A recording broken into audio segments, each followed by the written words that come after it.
morning, good afternoon, or good evening, depending on when you're seeing this. Today we'll be talking about the book of Jonah.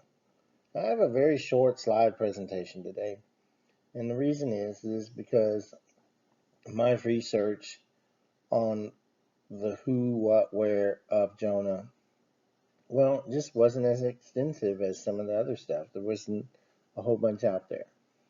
So let's talk about Jonah real quick. If you go to Nineveh, yes, the city still exists, you will see a blown up church.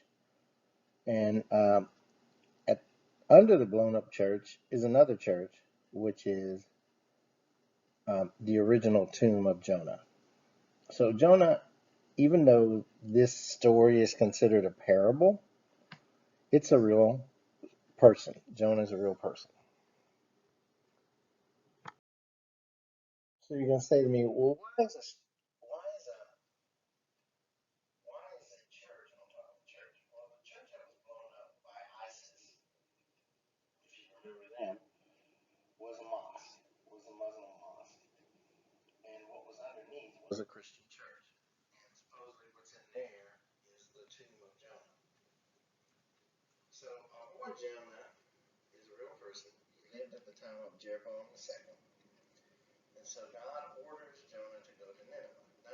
Now Jonah's not afraid to go to Nineveh. What he's afraid of is that God's going to back out of destroying Nineveh. Because, you know, Nineveh is not Jewish. It's an Assyrian city, and he wants those Assyrians destroyed, and he just wants them to really feel the wrath of God. And he knows God is not that kind of guy. So Jonah gets on a boat, not to Nineveh, but to Tarshish. And like I said, he doesn't want to go because he knows God is forgiving. God's probably going to forgive these guys. And Jonah is not a forgiving kind of guy. Okay? And that really shows the mindset of the Israelites at the time, that they thought God's mercy was only for the people of Israel.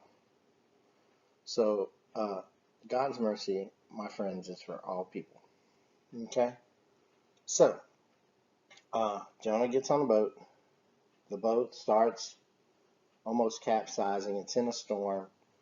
The people on the boat start drawing lots to see who God doesn't like, and it turns out to be Jonah. So they pick up Jonah and throw him overboard, and he gets swallowed by a whale.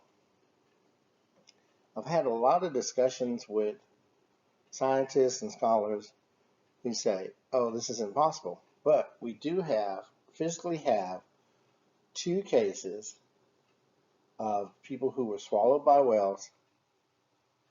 They caught the whale immediately, cut the whale open, and the person was still alive.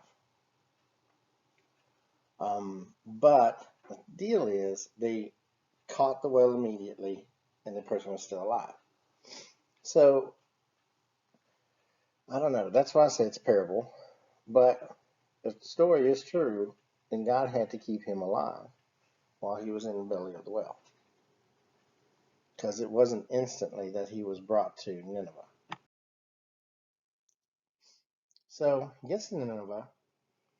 He proclaims that God's going to destroy the place in 3 days. The king hears about it. He orders that everybody put on sackcloth and ashes, including the animals. Yes, that's right. He even put sackcloth on the animals. God forgave him. So Jonah gets really angry and goes and lives outside the city. And he has this huge plant that lives next to where he is. And he sits under the plant, kind of broods, but at least the shade of the plant kind of gives him a little relief. Then the plant dies. And so Jonah's really angry. He's like, and even the plant died. So today's question's a really easy one.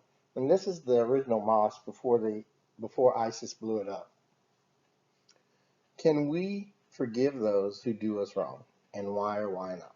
So that's our question for the day. I hope you have a wonderful day. Take care. Bye-bye.